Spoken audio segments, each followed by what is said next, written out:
We did not know this was coming. Mohammed Hamdan Dagalo of the RSF. RSF in command. Thousands dead. Africa के जले हुए सहराओं में एक नाम गूंजता है, हमीती।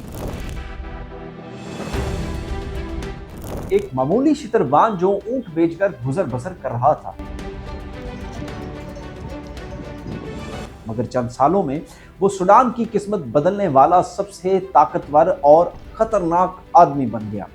दारफूर के बंजर मैदानों से उठने वाला ये शख्स अब बंदूक, सोना और सियासत तीनों का मालिक बन चुका है।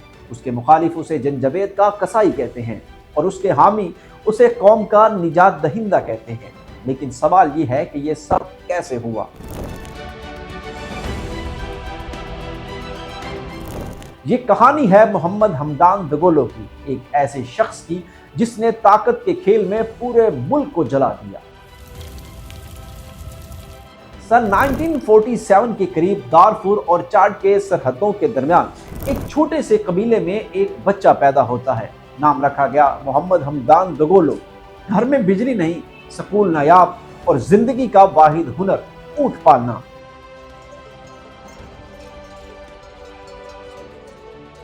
नौजवानी ही में उसने तालीम छोड़ दी और ऊंटों का काफिला लीबिया और मिस्र तक बेचने लगा। लेकिन दारफूर की जमीन उस वक्त सुकून से महरूम थी।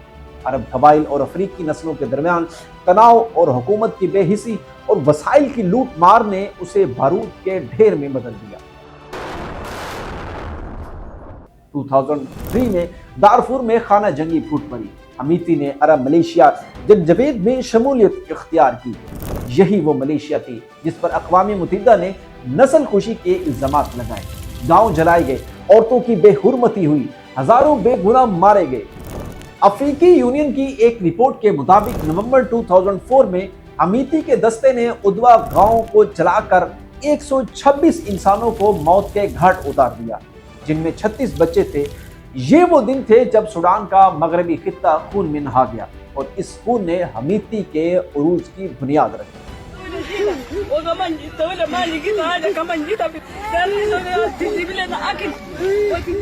द गोल्डन एम्पायर ऑफ अल जुनैद। जब दारफूर की आग थमी तो हमीती ने बंदूक से ज्यादा कारोबार पर नजर डाली। उसने दारफूर की सबसे बड़ी सोने की कान जबले आमिर पर कब्जा कर लिया। ये कान अरबों डॉलर मालियत की थी और इस सोने ने हमीती को सूडान का सबसे अमीर जंगजू बना दिया। इसने अपनी कंपनी अल जुनैद ग्रुप कायम की, जो सोने की बरामदात में हुकूमत से भी आगे निकल गई। अब इसके पास दौलत, जंगजू और असर रसूख तीनों इकट्ठे हो चुके थे। 2013 में सदर उमर बशीर ने हमीती पर एतमाद करते हुए उसे नई फोर्स RSF का सरबराह बना दिया। ये फोर्स दरअसल जंजवेद मलेशिया का ही नया चेहरा थी। सरकारी वर्दियों में, जदीद गाड़ियों ने दारफूर में बागियों के खिलाफ असलहे के साथ जबरदस्त कार्रवाइयां की। लेकिन जल्द ही इनकी शोहरत पत्ताखोरी, अगवा और इंसानी स्मगलिंग से जुड़ गई। इस दौरान हमीती ने अपनी निगाहें आलमी सतह पर डाली। उसने सऊदी अरब और मुत्तहिदा अरब अमारात के साथ मुआहदे किए। मुआहदा क्या था? मुआहदा यह था कि वो यमन में उनके लिए अपने जंगजू भेजेगा और बदले में पैसे और सियासी हिमायत हासिल करेगा। हजारों सूडानी नौजवान उसके फौजी कैंपों से यमन भेजे गए और जब रूसी वैगनर ग्रुप ने अफ्रीका में कदम जमाने शुरू किए तो हमीती ने उनके साथ भी सोने और हथियारों के सौदे किए। अब वो सिर्फ एक जंगजू नहीं रहा, बल्कि एक बैनुल-अक़वामी ब्रोकर बन चुका था। The game of power and the new war. 2019 में अवामी एहतजाज ने सूडान के सदर उमर अल बशीर को हिला कर रख दिया। जब फौज ने बशीर के खिलाफ बगावत की तो हमीती भी उनमें शामिल हो गया और यही लम्हा उसके सियासी सफर का आगाज बन गया।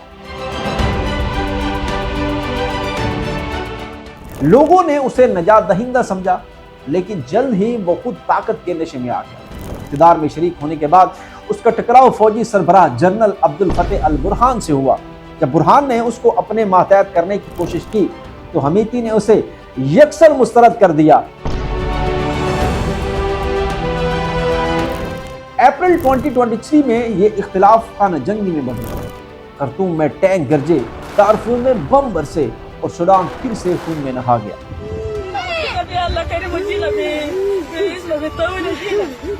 अक़वाम मुत्तहिदा के मुताबिक 15,000 से ज़ायद शहरी हलाक हुए, हजारों ख़वातीन बच्चे बेघर हुए और मुल्क मुकम्मल तौर पर बर्बाद हो गया।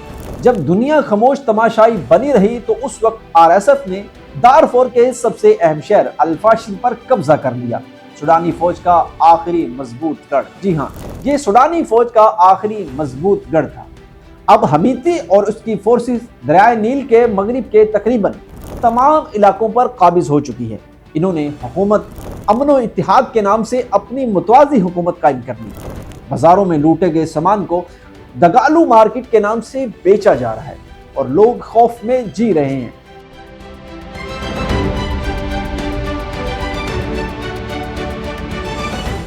हमीती के हामी कहते हैं कि वो नए सूडान की बुनियाद रख रहा है, मगर उसके नाक़दीन के नज़दीक वो एक नया आमिर है, एक ऐसा शख्स जिसके हाथों पर दारफोर का खून है। अब वो खुद को आलमी ताकतों का मोहरा समझता है, लेकिन इसके ज़ेरे तसल्लुत मुल्क की रूह बिखर चुकी है। नतीजा the game that devoured a nation, कौम बिखर चुकी है, कौम को निगला जा चुका है। सूडान आज भी दो हिस्सों में बटा है, एक तरफ जनरल बुरहान की फौज है तो दूसरी तरफ हमीती की RSF। अंदरूने खाना तबाही, बैरूने मुल्क पाबंदियां और अवाम एक बार फिर मायूसी के अंधेरों में जा चुकी है। हमीती अब भी कहता है कि वो अमन लाएगा, मगर उसके रास्ते में सिर्फ राख, लाशें और तबाह शहर हैं।